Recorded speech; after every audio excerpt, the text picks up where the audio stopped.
하와이로 간 젊은 부자 성공 비밀 38가지 다시 시작하도록 했어요. 두 번째 이야기고요. 저자는 얘기합니다. 바람을 느끼고 바람을 타야 성공한다. 여기에서 이제 타이틀이고요. 50페이지입니다. 당신은 어떻게 돈을 벌어 어디에 투자했으며 어디서 이런 생활에 대한 아이디어를 얻으셨습니까?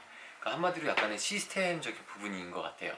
그러니까 뭐 저자가 강연을 하거나 사람들을 만나면 많은 사람들이 얘기를 하고 물어보는 포인트 중에 하나가 다음과 같은 질문이었다고 합니다. 어떻게 돈을 벌어서 어떻게 투자를 했냐? 이게 모든 사람들의 또 관심 분야인 것 같아요. 모두들 저자 성공에 비해 듣고 싶어 한다고 합니다. 그러니까 성공이 과정이 더 중요한데 모든 사람들은 그 결과에만 초점을 맞추고 그 어려웠던 과정 그런 거에 대해서 그 진행 상황에 대해서는 그렇게 많은 관심을 갖지 않고 중요하게 생각하지 않는 것 같아요.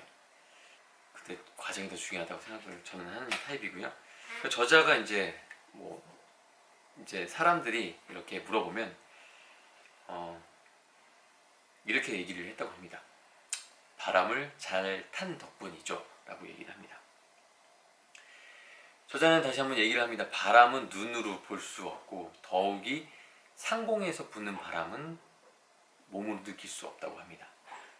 근데 여기서 또 부각되는 얘기 중에 하나가 바람, 왜 바람 얘기를 많이 했냐면 저자가 좋아했던 거는 카이트 서핑이라 그래서 바람을 등지고 타서 서핑을 즐기는 카이트 서핑을 좋아해서 아마 바람 얘기가 나온 것 같은데 비즈니스와 이제 빗대서 다시 얘기를 합니다.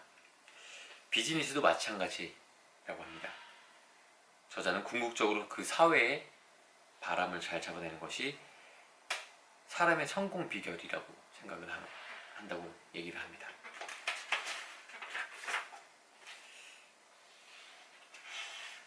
하지만 좀 더 큰 바람을 얻기 위해 스스로 리스크를 감수하고 사업을 벌이지 않으면 안 되는 시점에 저자가 또 이제 이르렀고 그런 시점에 이르러서 이제 변화를 모색을 했죠.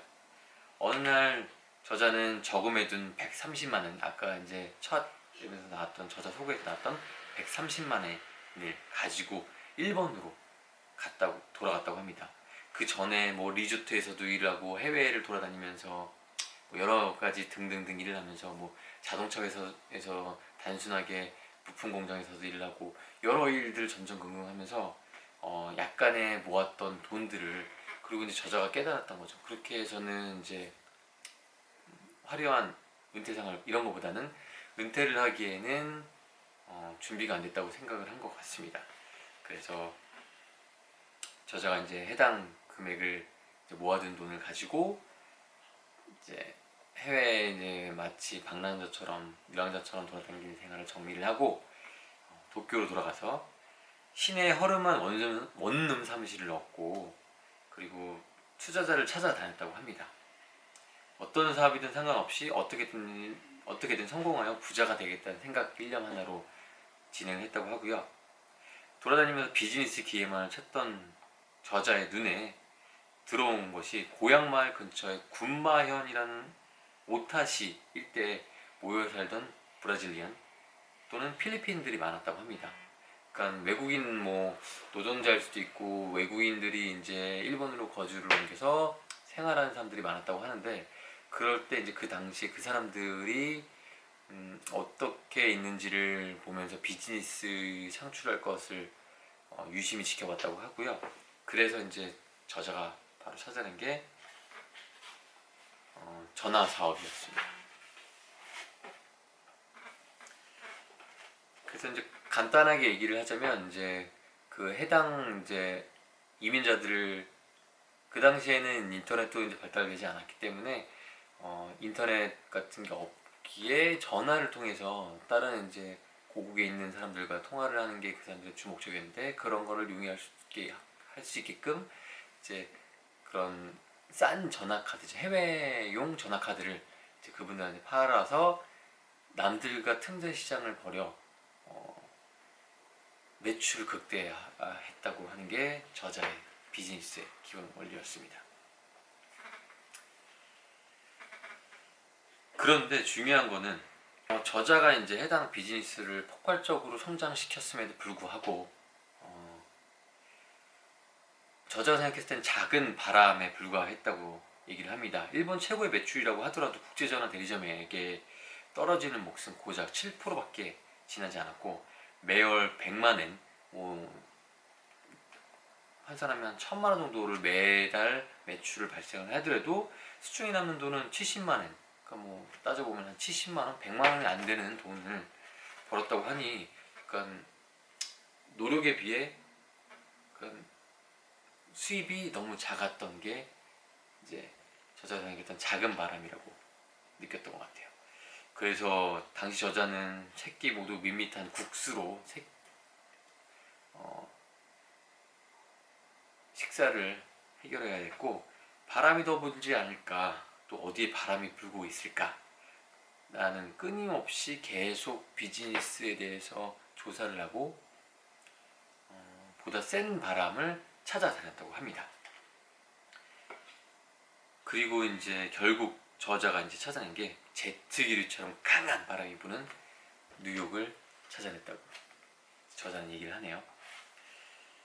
당시에 이제 미국에는 많은 전화 통신 회사가 있었고, 일본은 거의 NTT라는 이제 일본 전신 전화가 독점을 하고 있는 상태였지만, 미국에는 여러 가지 이제 통신 회사들이 다양한 비즈니스를 창출하고 있는 부분이 있었기 때문에 해당 비즈니스를 한번 직접 자기가 독점으로 국제전화권을 따서 진행할 것을 이제 생각을 했던 것 같아요. 그래서 이제 저자는 바람을 잡기 위해, 큰 바람을 잡기 위해 행동으로 나섰다고 합니다. 서둘러서 뉴욕으로 가서 그곳에 사무실을 덜컥 냈고, 아무런 지인도 없고 아무런 인고도 없는 곳에 바로 가서 사무실을 냈고, 그리고 투자자로부터 출자를 얻어 뉴욕의 서버를 개설을 하고 국제전의 총괄자가 되었다고 합니다.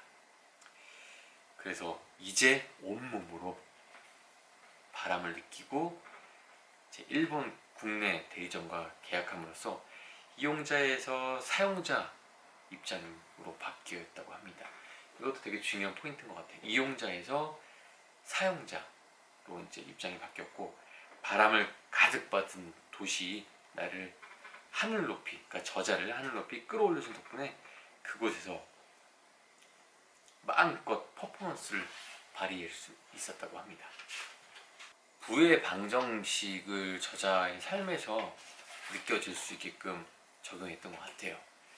보시는 것처럼 이제 저자는 의지력이, 이제 현재에 대한 의지력이 강했고, 성공에 대한 의지력, 그리고 미래에 대한 또한 의지력도, 미래에 대한 설계, 미래에 대한 갈망 같은 게 있었기 때문에 이런 것들이 이제 본인의 자산과 같이 시너지를 내면서 더욱더 크게 발전할 수 있었고, 또한 거기에 이제 컴플렉스를 마이너스로 두지 않고 플러스로 두는 그런 부분이 큰 부를 창출할 수 있었던 주요 포인트지 않을까 싶습니다. 제가 좋아하는 소프트뱅크 손정희 회장이 예전에 했던 얘기 중에 하나가, 기회를, 이제 어떻게 보면 성공이라는 것도 기회에 포착을 해야 되는데 저자는 이제 바람이라고 표현을 했고요. 손정희 회장이 얘기했던 것 중에 하나가 기회라는 신이라고 얘기했던 것 같아요. 기회라는 신은 민머리 도깨비 이런 식으로 생겼다고 합니다. 그러니까 앞에서 볼 때는 전혀 매력적이지 않고 알아볼 수 없게끔 생겼는데, 그게 스쳐 지나갈 때, 우리를 스쳐 지나갈 때 그 뒤에 민머리니까 이제 뒤에 머리채가 남아 있다고 합니다. 그거를 본 순간 거기를 기회라고 생각하고 잡을 수 있는 사람이 성공을 할 수 있다고 손정희 회장은 얘기를 했는데, 그것처럼 기회는 순식간에 우리 앞으로 다가와서 마치 우리가 지금 왔는데도 모르는 걸로 생각하고 그 기회를 잡지 못하는 경우가 많이 있는 것 같아요. 그러니까 매사에 항상 안테나를 켜고 안테나를 세우고 기회라는 성공을 잡을 수 있도록 하는 게 우리의 가장 중요한 모습이지 않을까 싶습니다. 오늘까지 아침 동기부여 다시 한번 시청해주신 여러분께 감사드리고요. 구독 꼭 눌러주시기 바랍니다. 감사합니다.